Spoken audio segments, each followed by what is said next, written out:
beats on the drum for those who volunteer to come to list and fight the foe today over the hills and far away.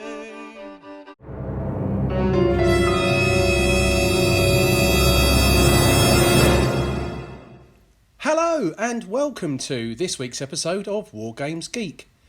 This week I'm building some scratch built hills for wargaming on 28mm scale, and let's get straight into it. So here I've got a sheet of 20mm thick polystyrene, and what I've done is I've just scratched in to the top surface of that a sort of shape for a hill that I'm going to use. And what I'll do is I'll cut that out and I'll start getting the shape together, and for that what I'm going to use is a hot wire cutter to make the sort of basic shape of the hill. I'm going to do two hills in this video. One is just a standard hill and the other one's going to be one which is sort of impassable terrain at the front, sort of like a bit of a sort of cliff face type thing. So switch on your hot wire cutter, and then what we're going to do is going to go around the shape of this piece of polystyrene just to get the sort of rough shape started. So when the hot wire cutter's up to temperature, what we're going to do is just cut a simple shape out of the foam. Just an idea of this, what I've done is I've done it big enough for a couple of regiments to stand up on the hill there. You can do them smaller than that, bigger than that, whatever you want. Just take your time and get a decent sort of shape that you'd like. Once you've done that, then we need to start using the hot wire cutter just to cut some angles into that, just to make a sort of slope for the to define the hill. And just once we've done that, I wanted something a bit sort of weighty to put on the bottom of this. Just the polystyrene itself is very, very light, so I've just traced around the outline of the hill shape, and then I'm just going to cut that out. This is foam core, and PVA glue that onto like that onto the base. Just gives it a bit of extra weight. And as I say, these are really quick and simple ones to do, guys. This is a cliff that I'm doing, so the front edge of that one, as you can see, sort of chamfered in slightly, and I've blended in the back and the sides, again using the hot wire cutter, and the idea being that at the front there, that's going to be a bit of difficult terrain. As I've done with the other hill, we just get our PVA glue and just dot it around on the base there, and I'll just show you how to do that. It's not difficult, just squirt a few dabs of glue on. It's best if you do dots rather than smear the whole thing on there, because this will take a while to dry out. So there we go, just a bit of extra on there, and then once that's done, just wipe off any excess. Make sure you get to the edges as well, that's important, otherwise it will start coming apart quite quickly. And then we just pop the top on like so. What I've done is, it's not shown in the video here, but I just put a couple of books on top just to make sure I get a nice press on that. So there we are. So that's the basic shape of the two hills. As I say, this is just a standard hill, and then this one here is going to have a sort of slight cliff edge or sort of difficult terrain edge to that. Okay, so the next stage then is, once we've done all of that, is we just smother it in some filler, and with that I've used some Fix and Grout. And the idea of that is, you don't have to do this stage if you're not spraying, but if you are spraying, I'd always recommend using some grout or something similar like that over the top. There we are, that's Fix and Grout, rapid, water resistant, ready to use Fix and Grout. If you're just spraying straight onto the foam, it'll just melt, so it will look horrendous. So yeah, the idea being here is we just use a little bit of grout there just to cover it over. I'm not actually going to spray paint these, I'm going to paint them by hand, but just wanted to give an idea of how to do that. So the next thing then is we go over the top of the surface of the hill with some PVA, and then we put some scatter sand over the top and let that dry. So yeah, give it plenty of time to dry. It should take a couple of hours. You can see actually that it looks a bit wet still there. So the idea here is what we're doing is we put some sand and some bits of gravel, grit on the top, not gravel, that'd be far too big for 28mm. Some grit on the top, and then give that plenty of time to dry. If you miss a few bits and pieces, you can see there I've missed a couple of patches. It really doesn't matter. What we're going to do is we're going to paint over the whole lot. So there we are, that's all just painted. And with that, I got some just a big tin of brown paint from a local DIY store. You can see it needs perhaps needs another little coat there, which I'll do.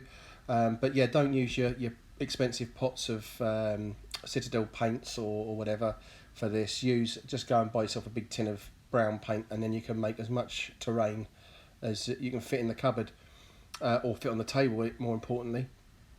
And then what I've done is, once I've done that, I've got one of my, so there we are, just to show you here, sorry I've changed the subject slightly, that small tub is not going to cover that, but this massive tin of wall and ceiling paint. I'll make sure you get matte paint, don't get satin, that doesn't look right, so matte paint, and that's Mocha Matte from Johnston's range. I got that from B&M, I think it was about £11 for that whole tin. That's going to last me a lifetime.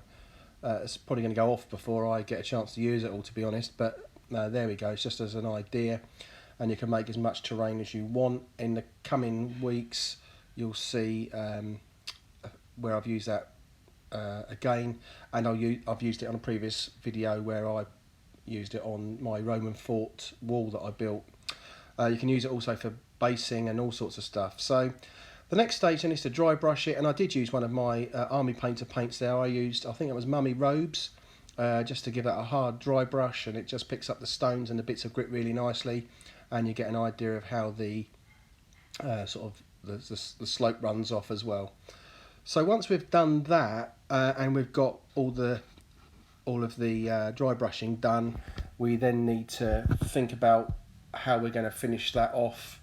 And what I've done is I've gone over the top of it with some PVA glue, and I've just used a box there to put it in. That's a 4 litre, really useful box, and it was really useful. What I've done is I've just gone over the top with some PVA glue, and then I've put some of my static grass material over the top. So the idea here is just to sprinkle it on.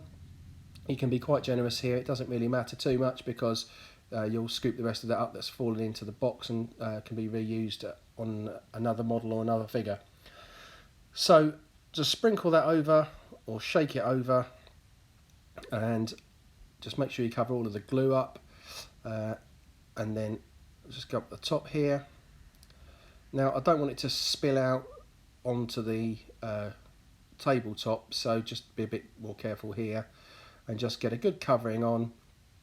I'm going to just bear with me just a second, trying to hold on to the camera at the same time. So I need to do the top end here, so what I'm going to do is I'm going to gently pick it up, shake off the excess, and there's plenty of excess, and then I'm going to just pop that end into the box, and then we'll get some more static grass onto that as well. So just, it doesn't matter how much goes in the box, because you're going to just pick it all up again afterwards. So that's that one. We'll just make sure we get all of the edges done.